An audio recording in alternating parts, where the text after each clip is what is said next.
Yo, what's good, y'all? No Mercy, Trap New York shit, NoMercyTV.com. Before we get into this podcast, one thing we want to just put like a disclaimer, so to speak. When it comes to this Forex trading, let us tell y'all off rip, it's at your own risk. You understand? Like, we want to just make that clear before we get into, talking about it and everything, because we don't want y'all to be going into it thinking that you're just going to take whatever money you got and it's just going to flip. Like, you're going to take the last of your life savings, the last of your kids' college tuition, put it into this and expect, like, just overnight you're going to flip your money. Or in a week or 2 weeks you're going to go from $1,000 to $1 million. Like, no. You feel me? Like, it's not that easy. It's something that you really have to lock in and study for. And overall, if you done been to Vegas, then you know what a gamble is. And that's exactly what this is. So, we really just want to set that straight for everybody that's going to be tuned into this podcast and really be looking to get into Forex. Like, don't set your expectations too high to where you think it's just going to be all sweet and dandy and just straight up just a money flip. There are going to be losses. There are going to be losses. There might be big losses. So just do it at your own risk. And you already know what time it is, man. Like, it's a gamble. It's a gamble at the end of the day. So this is just a disclaimer to let y'all know before y'all get into it that despite you doing the courses and doing the classes and everything, I mean, you could become good at it to where, your knowledge will carry you. But at the end of the day, it's still a gamble. It's still a gamble, So there's going to be wins. There's going to be losses. So make sure when y'all looking forward to, if y'all looking forward to get into it, make sure y'all understand that both are going to come throughout this journey. So, that's what I wanted to say. Just a little disclaimer. And let's get into this podcast, man. Shout out my bro Lawrence. We in it, man. No Mercy, Trap New York shit.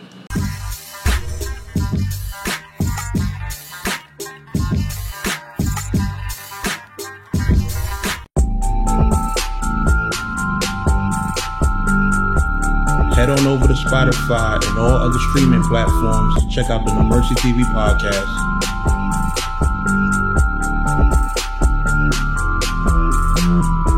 Yo, what's good, y'all? No Mercy, Trap New York shit, NoMercyTV.com. No Mercy TV podcast is officially back. I know I took a long break, with this pandemic going on. I couldn't even, book my studio and everything like that. And I wanted to keep the, professional aspect of it. And I didn't want to just, be doing the podcast anywhere. So, now that the studio back open, we back up and running. And we have our very first special guest back. Somebody who I met through battle rap, but I do consider a good friend. We've built a great rapport over the years, through him helping with certain moves behind the scenes, us building on, a lot of the different things that go on in battle rap. We have Lawrence from RBE. Yo, what's good, everybody? Yes, No Mercy is a good dude. We go way back, feel like a brother, honestly. So let's get it. That. Rare Breeding Entertainment. Shout out to RBE. Y'all did just have the makeup battles for Mask On 2 today. Yes. Let's talk about that. How was the event? I know you had the O-Red and A-Ward and the Head Ice and the Rosenberg Raw. Salute to all, both that. Salute to O-Red and A-Ward, and then Head Ice and Rosenberg Raw. I think they both delivered. Both battles were very good. I can't wait for it to come out, and then y'all can see for yourselves. But it's definitely exciting. Okay. Let me start from the very beginning, and I want to just get your history prior to battle rap. So originally, where you from? I'm from Houston, Texas. Okay, Houston, Texas. Place I haven't been yet. How is it down there as far as like how was it back in the day when the whole DVD and mixtape era was going on, like with the Smack and that kind of battle rap was in Houston, but it wasn't too crazy yet. And then all of a sudden it just took off, especially with Scotty and his Houston Barcode. They started, and then it just kind of now it's. They're doing amazing things now, and Houston in a way is coming like a little New York in terms of being a battle rap mecca and things like that. Okay. So how was it back then? Like, did y'all have like how we had the street battles with like the J Mills and the Rexes just like running around in different areas and battling people? Did y'all have that kind of? They had. That's how I was in Houston at first, and then over time, as with any area, it got organized, and now it's like you don't really see the street battles. Everybody's like in the building, you know. What we see now, that's what's going on. So who would you say from back then that at least that you know of that might have been running around that we know like today? Okay, the people I think the most popular one probably is Scotty, right? Okay. Because he's been around for a while, and he's been definitely had a pulse. There's nobody from the industry or anything? Nobody from the industry. I mean, we had, what's his name? Lil Flip. Okay. He's been trying to support behind Lil Key, and then they always get support from Bun B. Okay. He supports it as well. So that's where it's been going. Okay. So what leads you to getting into battle rap yourself? Like, how do you become a fan of the culture? Honestly, I was watching YouTube. Okay. And some type of way, I think it was Verb versus Hitman came on my timeline. I watched it. I was like, oh, what's this battle rap? So let me do some research. I was doing research, and I just fell in love with the battle rap. Okay. Just based off of that battle. Okay. So what leads to you becoming a member of RBE? Okay. So after Hitman and Verb, I was like, I gotta go to a battle rap event live. You gotta be in New York. That's the birthplace of battle rap. The Mecca. And shout out to my guy Adam. He shot a blog about support, how you support leagues and things like that, and platforms. And it kind of hit me. So I was like, you know what? I'm gonna make Rare Breed Entertainment my first event I'm gonna go to. I'm gonna buy a VIP ticket and just support them fully. And so when I went, it was there you go. Okay, so you just went there, you supported, and what was the conversation like, just in terms of, or whatever you can say, but what was the conversation like in terms of you becoming an official member of the team? Okay, so when I went, I was like, yo, Adam, man, I like the way you move. I like the way the team moves, because I didn't start, I wasn't an original member. And so, we just kept talking behind the scenes, and then, he was like, all right, let's do a trial run. Let's see how it goes. Me being a member, and then how it went. And then the way we all moved, we just clicked. And ever since then, I've been there ever since, and we're not going nowhere. Okay. Yeah. Okay, now what event was this that you became a member? This was, it was a battle with, where we had Mr. Mills versus Oops. We had, what's the main event for that battle? It was, we were supposed to have Math versus Red, I think, at that time. During that time, yeah. Okay. All right, so you now run the 1SKs. Yep. How did that come to fruition? Okay, so when we were doing events, Adam hit me up. He was like, I'm thinking, would you run this program called the 1SKs, where we give one shot kill?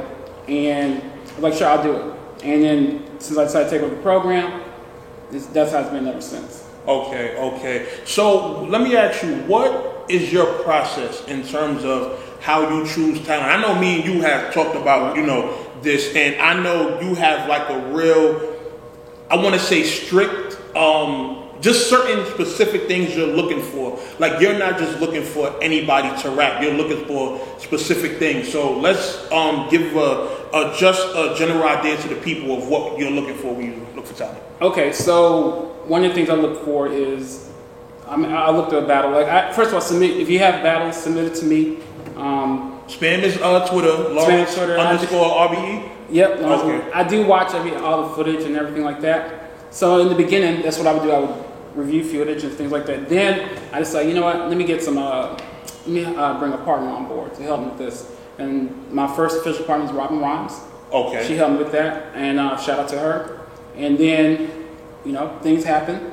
New person, and my new person is Wing. Oh shit! Shout out to Wing. Yeah, she's helped along as well. And so what we do is we just look at footage. I never take the time out watching. Usually I just watch like one round, and I can tell. And what I'm looking for is just that person. I can see hunger, talent, and maybe they just need that spotlight. And then that's how we go from there. Okay. So over the years, you've definitely had a good amount of great 1SK battles. Definitely a bunch of notable talents. You had people like you've had CeeLo. Yeah. You've had the most recent one, Dev the Demon versus Larry Bull, which was to me a classic. Like, that battle was incredible. Yep. Like, for two people that I've never watched before, them two went crazy. Yep. what would be the next step after the 1SK? Like, how do you progress them afterwards? All right, so COVID really kind of messed up some things, right? It slowed the process down. Mm-hmm. But the vision is you do your 1SK. If you really, really show out, do your thing, we bring you back for like a 3-round battle. And then hopefully we can progress you from a 3-round battle and you just come back and be, we just bring you from time to time to battle on our stage. We have done that in the past already. We did it with Chip Gambino, MVP. We did bring back, like you said, CeeLo, and he battled Omega. Yeah. So it's just, that's the step, is to just bring him on and then bring him back onto our bands. Just bring him back on, okay. Yeah. One thing I gotta ask, what would you say is keeping a lot of the guys from going further in terms of like, okay, you had a 1SK, but making it to where now you're like a main event on RBE? I would say, so it's not just battling, right? Mm-hmm. Yeah, everybody got bars, everybody, talent is there, but what do you do beyond that? Okay. Are you being relevant social media wise? Are you promoting yourself? Are you getting on, putting yourself on camera where people can see you, fans get to know you? Are you doing those kind of things? I think that's what the ones they need to do next, is just continue to keep talking and, tag the team, tag different people, get the bloggers to respond and carry, things like that. And then once you see that, then we have no choice but to bring you back, things like that. Yeah. Is this something that y'all tell the guys, or is this something that y'all expect them to just be able to just pick up and develop over time? Initially, I was kind of hands off with that. I was like, I'm gonna let them figure it out. But now I do push on them, like, hey, keep talking, even if nobody's really watching, but still talking, promote yourself. Yeah. Who's gonna be your best promoter? It's not me. I can't promote you. You got to do yourself. That's true. And that just goes for any battle in general. So. Yeah, if you need to send any guys my way to let me, give them that good pep talk, I'm more so than willing to do it. Because I feel like in battle rap, that's one of the things that's missing from a lot of the new guys. Like, just that hunger and willingness to just promote yourself. Like, if you're going to be in entertainment, it should be natural for you to want to get on camera and promote whatever you got going on. Like, it don't take nothing for you to, everybody got cell phones. You can easily put the camera on in front of your phone, talk your shit, hey, I don't like this battler, I think I'll smoke you, blah, blah, blah, and just, upload it and get the people talking. But for some reason, it's like people don't do that. They just want to show up and battle and then just go home at the end of the day. But look at all your legends, or, top talent, or top tier, quote unquote, top tier in the game. Look at Charlie Clips, look at Goods. What did they do at first? They're promoting themselves. They did skits. They did whatever it did to, whatever it took to embrace and build their own fan base. Because sometimes you can, if you have your own fan base, they can demand, they can push us to be like, it doesn't matter, push any league, bring this person back, we want to see them, you know what I mean? Yeah. And those are things that, I think these battles need to do. Okay. Look at boxing, right? Yeah. Floyd Mayweather. If you look at Pretty Boy Floyd, Money Made Floyd, what did he do? He kept promoting himself. The dude is a billionaire, he made $1 billion, and he still worked like, you know what, I got to keep promoting, keep talking about, you know what I mean? Things like that. And it's funny, the Floyd thing is always interesting to hear brought up, because I think Floyd has some of like the most boring matches ever, because all he does is run. And I always said that, like, he's good on defense. He don't really go in, for the kill and things of that nature. But the amount of shit that he talks leading up to the fight, it makes you want to tune in. Like, it makes you want to spend your $50 or $100 and buy the pay-per-view and see, okay, what is he going to do with this fight? Yep. And it's like he still remains undefeated. He still remains one of the highest paid. I think he is the highest paid athlete all the time, with his pay-per-views. And look at Conor McGregor, the way he, But one thing I'll say about Floyd, even though he talks all this shit and all this stuff, at the end of it, he's respectful at the end. Like, hey, it's all love, this is it, blah, blah. Yeah. So, how important is that for just the new class? Like, do you feel like it's going to continue to be a clear separation between them and the top tiers, or do you feel like it's going to be a point where it melds? Because it's like, okay, we're at a point where the newer guys can get battles against, the top guys, but it still feels like even if they battle the top guys and beat them, the top guys are still the more revered and, the ones that are more, I guess, because they're more visible. They're more visible, but if that, like the new tier, if they keep promoting themselves, at some point, you're going to build your own fan base. So no matter what happens, that fan base will have your back. And I think that's where you combat that whole, okay, I just battled this top tier. He may still have the popularity, but I'm going to build my own popularity build up that way, stuff like that. Okay. Now, let me ask you this: do you ever have the case of I got one SK and now I'm Hollywood? You mean from the battle? Yeah. No, because I'm gonna be fair. A lot of ones are really humble. Okay. Larry the Bull he just did a vlog on his situation, what I liked about it, I saw his hunger. Okay. You could tell that he was hungry and he's talented anyway. Okay. And same with Dev. It was a lot of stuff going on behind the scenes, and they still showed up. So I do think with a lot of 1SKs in general, they're humble in general, and I like that. They're willing to listen. Now it's just a matter of them to, I see the talent. Now they got to show them to what I see, so other people see. Okay. So let me ask you this: now that you have somebody like Wing on board, what is it that you expect from her in terms of what she brings to the table with 1SK? Okay, so Wing played a major role in bringing Larry Bull and Dev to my attention. Okay. She was like, Lawrence, you gotta watch these guys. You gotta watch these guys. So I watched. And I was like, oh, I see it. You know what I mean? Okay. So she helps me with the recruiting and stuff like that. And trust me, we're already collaborating for whenever we do our next event. Bring more 1SKs and things like that. You can see, and shout out to Robin Rhymes because she helped with that as well. You can see the progression of 1SKs in terms of quality and stuff like that. Because I think now, considering where you first were with the 1SKs and then seeing like a Dev the Demon versus Larry Bull, it's like, okay, now it's getting better just in terms of the quality of battle. Like it seems like they seem ready to go at it with, some of the top guys. So. And I'm gonna give a shout out to Dev because he came from Cali. He flew in the day of the event, so he didn't get a chance to even. He came straight from the airport to the event, and he showed out. Battling with jet lag. But you saw, he did his thing. So shout out to him and Larry. Okay. So let me ask you this: throughout all of the 1SKs, give me. I don't know if you want to do this, but I want your top 5. Oh man! You know what? I'm a duck this question. Okay. I respect it. I know you don't want to. I'm gonna take it. But shout out to all the 1SKs, man. They all. I know each of them. I still remember all of them, and I try and keep in touch with them. Behind the scenes and just but shout out to all of them. Okay. So, just beyond that, what is your role in RBE aside from the 1SKs? Like, just as much as you can divulge. Basically, whenever we have an event coming up, I do give input into who I think, like I always try and get my guys, the 1SKs, into the mix. I'm like, hey, let's bring this person up. You know what I mean? Okay. And then with the main event, and other battles, I get input on what's going on. I get my thoughts and stuff like that. Okay. But they, Adam and Shata, they handle, I do give input, but they're the ones that make the ultimate decision for that stuff. Okay. So the 1SKs, I'm telling you now, you do your thing, get at Adam and get at Shata. Okay, that's all I'm saying. Get at them. Okay. All right. Okay. So is it kind of like a thing where it goes from you're bringing in the 1SKs, but then once they elevate, they're in contact with basically ARP and Shata? And Shata. Yep. Okay. So I want to go off battle rap for a second because, one of the things that we did talk about was the whole trading thing. And you said this is something that you're really like passionate about. Yep. You recommend the people get into it. So let's start from the beginning.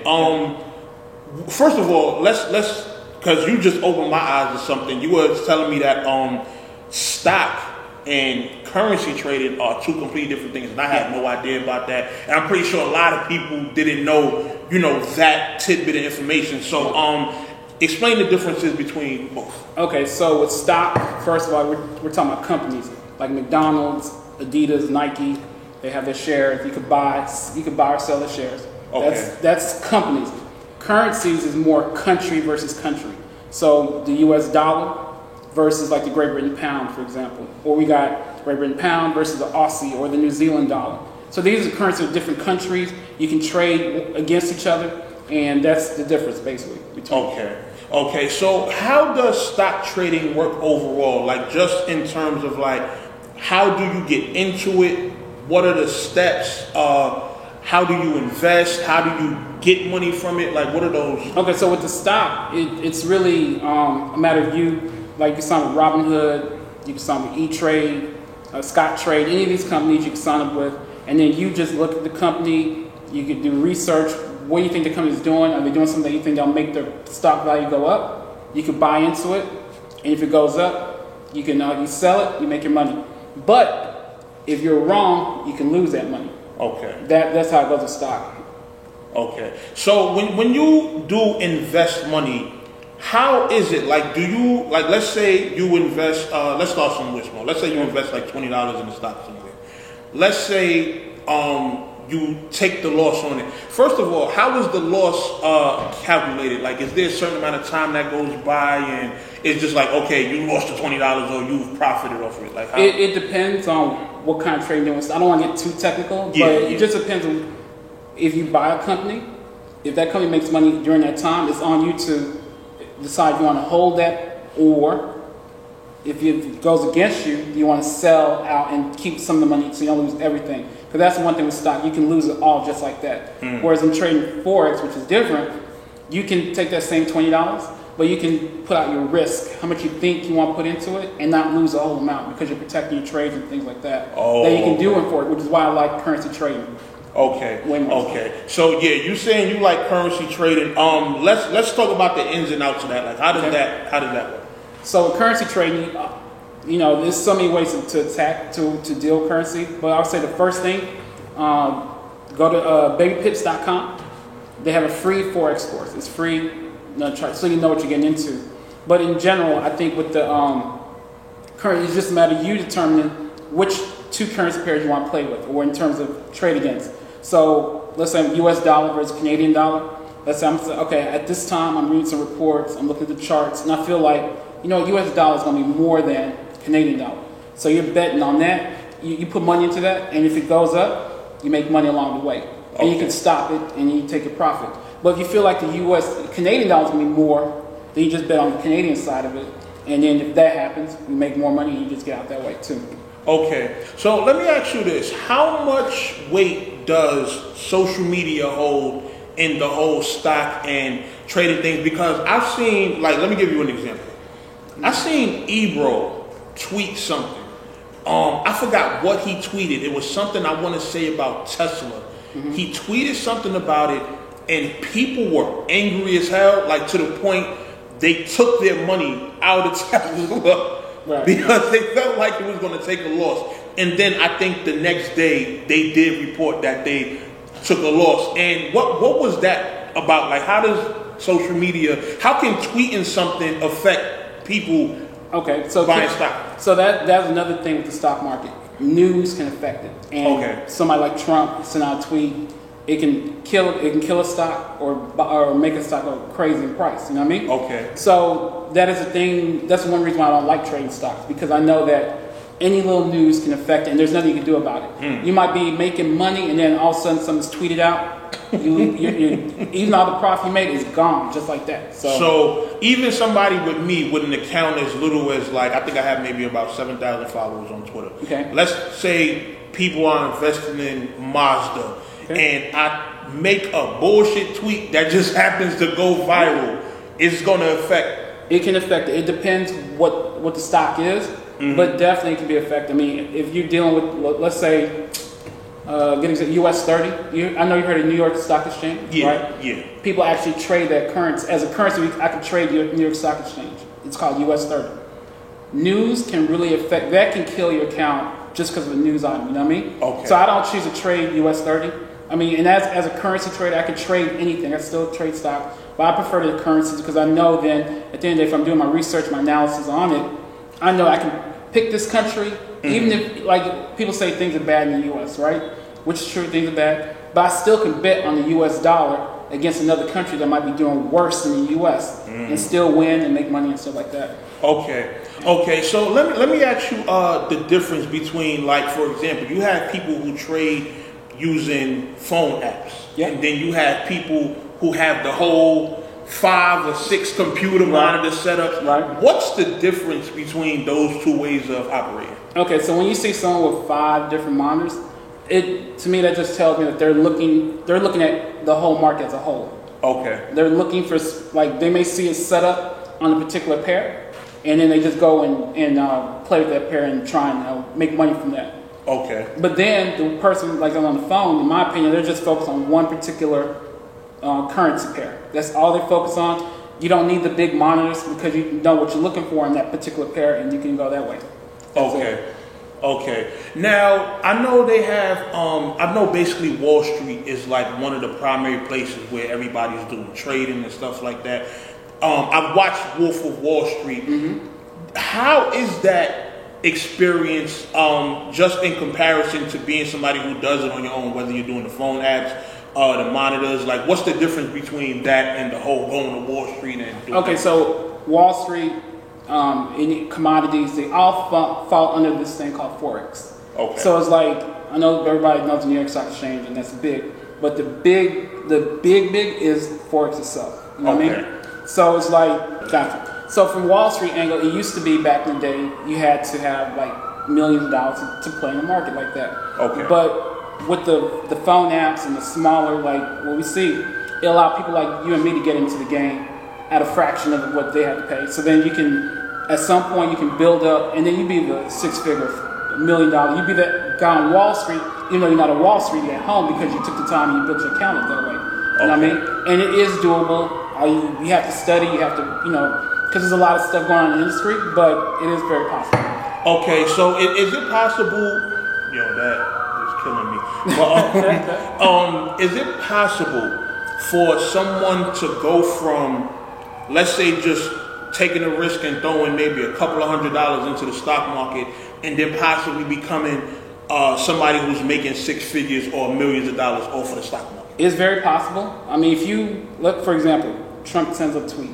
Like it doesn't matter what company it is. If he sends out a tweet on a particular company or some celebrity, and you bought that stock, it can just go crazy. You made your money that more money you've ever seen just by you being in the right position for that trade or for that particular stock. So yeah, it's possible. But there are ways to kind of, I'm not saying everything's 100%, but you can do what we call technical analysis on the charts. And then if you do technical, it can kind of give you a guide. Okay, this is a safer bet to take this type of stock or currency, and you go from there. Okay, so in terms of that, just the whole analysis, what's the best way to watch what's going on with maybe a particular stock that you? Just watching news and social media? With stocks, you got to watch the news. So you have to be on CNBC, you have to be on Bloomberg News. You have to be on those kind of sites. Just pay attention to what's going on, before you want to buy into the stock. You know what I mean? Just so you have an idea. I still think you should go to like a course like babypips.com. Okay. And they'll teach you. How you spell it? Babypips, BABYPIPS.com. Okay. And they have a free course that can give you more, so you have an understanding because you don't want to just. I mean, I could tell you, okay, go get Robinhood app or go join E-Trade and just take a guess and throw money and, you could lose it. You might win, but it's really gambling, you know what I mean? Okay. Whereas when you take the time out to learn, like the website I told you about, and then if you give someone like me, I don't charge.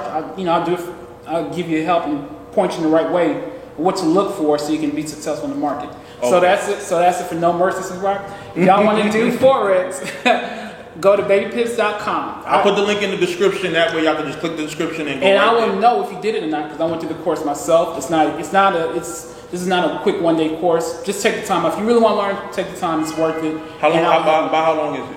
I would say if you're serious about it, maybe about a week, 2. Okay. But after you do it, and I can verify you've done it, I would definitely help you free of charge because I believe that is my passion anyway. I have no problem sharing my knowledge. Okay. I'll do that for you. Okay. Well. Y'all here because y'all better get it while it's free because I'm pretty sure once he become a billionaire, there won't be no freebies. Nah, it'll still be free. Be free. Okay. You know what I mean? Because that's just my passion for it. There are a lot of people in the industry who do charge and things like that, but that was one of the things I said to myself that, once I'm successful, I'm not gonna do it to other people. You don't want to keep the information. You want to just give it out to everybody. Yeah. Okay. And that's real commendable because, like I said, I've seen a lot of people that done blew up off of stocks and now they charging $850 for a course and things of that nature. And I'm like, shit, it must be worth the investment if they charging. I'm not mad at them. I get it. You know what I mean? Everybody has their own different motivation. Yeah. But my motivation is to help you because I do feel like, with what's going on in the world today, you got to be able to make some money, and trading and the reason why I like Forex and trading currencies, again, it doesn't matter what country is doing. But this country may be everything could be trash, but I could bet against this country with another currency and make my money, and it's recession proof. Okay, so how bad did the pandemic mess with trading and everything like that? Like how bad? Didn't affect me at all. Because remember, country versus country. So being that every country is doing bad, it's like it kind of kept the even playing field. Okay. And I had to let's say the COVID was just in the U.S. and the U.S. was tanking. Well, since I'm trading currency, I'll just pick another country against the U.S. dollar, and I'll make my money. That's it. Okay. Yep. Okay. So how long have you been doing this? I got into Forex about a year and 2 months. Yeah. Okay. So that's pretty recent. Yeah, because I don't know, I was watching maybe something was on Instagram or something like that, and I was like, what's Forex? Let me. So I made some mistakes. That's what I'm like. I came in thinking I know everything. Yeah. I blew my account. I blew thousands of dollars on it. You know what I mean? What was the biggest loss you took? Biggest loss I took was $2,000. Okay, and I'm not gonna ask you your biggest game before. No. But I see you got a nice watch on. So nah. Now you gotta cut my watch. But it's definitely one of those things that I've been seeing become more popular as of recent, especially in the black community. Yeah. Like it wasn't really something that I heard about, especially growing up.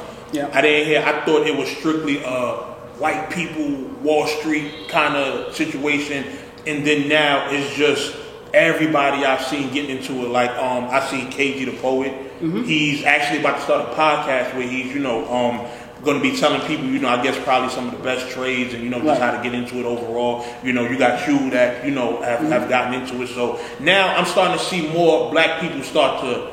It was a little secret in the white community. That was their little thing. Okay. And then thanks to companies thanks to it, a lot of traders, successful traders have come back and was like, you know what? Let's bring it down to the people like me and you can get into the game. And that's what's happened. And then you're seeing a lot of black people who are getting into it, understanding, having their own style of trade, and taking advantage of the situation. And that's it. So KG, shout out to you. I salute you for what you're trying to do. Just be careful, man. Make sure you have your disclaimers out there. Because if you give somebody wrong information, you know what I mean? But that's it. Yeah. Okay. So let me ask you, do you think with minorities being able to get into trading, do you think it'll start to... All right. Do you think it'll start to kind of close the gap financially in terms of races and everything like that? Yeah, so I think the only race that matters is green right now. Okay. And I believe that trading is an equalizer. It doesn't care about color. Okay. All it cares about are you winning or are you losing? And that's all it cares about. That's it. So to me, that is the game changer for everybody. And that's why I encourage, look, Battle Rap fans, get into it. You know what I mean? Just take the time, get into it. If you're struggling at work and you're not really, you're not making the money, you're not happy with what you're doing, battle rappers should be able to kill the market. They should be able to kill Forex. Why? Because they got to memorize bars. They got these things that they do. They put that same energy into studying, and come on, they're gonna kill it too. You know what I mean? That's it. Yeah, and I know there's a ton of battle rappers that their finances ain't crazy. It's probably hard for them to get jobs. Just like take some of that deposit, invest it into the stock market and or the currency trading, and see what you can get from it. Yeah. It's only so much that you ain't even got to start huge. You don't have to put thousands of dollars. You can start off with a couple of hundred, and a couple of hundred. It'll take a little longer, but it's worth it because once you understand what you're doing, then you can put more money into it. You can take more risk, and you can grow and things like that. But yeah, if you're struggling, man, I'm telling you, this is where it's at, in my opinion. Okay. And do you feel like it's something that you can probably stop working a 9 to 5 if you get really good at it? Yeah, you can definitely stop because what'll happen is if you know what you're doing, you can take specific trades to set you up to where you can make X amount of dollars in a month. So, I know people who trade, that's all they do is trade. And they don't trade every day. They look for that one setup. They make like $5,000, $6,000, $7,000 easy, and then they're done. And you think that if you did it on a weekly, it's just so many ways you can play once you know what you're doing. Okay, yeah, because I know a long time ago when I was doing working security and I was a supervisor, I had a partner who worked on the same shift with me, and he used to be just in his office all day. He's on the job, but he's doing trading while he's on the clock. Yep. So, you know, and it even got to a point where he quit. I was like, shit, I guess he made enough money from there. But remember, you don't need a whole lot to get into the game, you know, but get into the game, in my opinion. I mean, at the end of the day, even if you lose your money, let's say you put $100 in and you lose it, you're going to spend that anyway on something else. Yeah. You know what I mean? And one of the good things about Forex, you don't have to put your money first. You can always, they have apps where you can practice and do like you're using your real money, but you're not. And then you can see, okay, if I pick the US dollar, oh, this is what happened. If I pick Great Britain pound, this is what happened. You can always test out, which is what I recommend. We call it demo, like practice all the time before you put your real money into it. Okay. So let's get back to battle rap for a minute. I do wanna know what's next for RBE, just in terms of like, you know, these next few months, because one of the things that's being, you know, the popular thing right now is the whole streaming wave. So you got URL on Caffeine, you got King of the Dot on Twitch, and you have some people asking what's going to happen in terms of RBE. Are y'all going to try to pursue one of these types of deals, or y'all just going to, you know, take over the YouTube market? Because right now, y'all are the biggest league on YouTube if you think about it, like not counting, you know, like the flip tops and stuff like that. But with URL and King of the Dot no longer dropping content on YouTube, y'all are pretty much number one at this point. Okay, so we're happy with YouTube. I know YouTube has changed in terms of pay and things like that, but at the end of the day, that's still a huge streaming platform. I think I've read somewhere where some of the fans were talking like, well, they got Twitch, what's RB gonna do? We're fine with YouTube. You think about it, how we move, we don't move to what's popular. We just do what we want to do, then we just let decide from there. I do think that things are coming to our channel. Major sponsors are coming our way, and when it does, you'll see, and then we'll just go from there. Okay. So what's next in terms of events? Like I just had the mask on too. What's the next? Maybe you don't have to give me a date or exact event, but like maybe a month or something to expect. I'm just gonna say we got something coming up. That's all I can say. That means they got some big shit. You know how we do. When it's K's, be ready. I'm just saying. If you get the call, me and Wing, we're watching. That's all I'm saying. Yep. Okay. And shit, I don't even think I have much more to ask. Cause you know one thing about you, I noticed that you don't really take part in like a lot of the controversy that's going on. Like a lot of the shots that come towards RBE and stuff like that. You normally see ARP jump in front of the camera and deflect all that. How hard is it for you to stay silent and not say anything when a lot of this stuff is going on? Because I got other things I'm doing. Forex market, right? I trade. I mean, there's other things that I do outside of battle rap. Okay. So it really doesn't allow me to really get caught in the mix of other. You know what I mean? But I do, and it helps to have a front man like Adam. Take the shots. He's big enough. He can take the shots and all that stuff. I'm always going to support him no matter what. But that's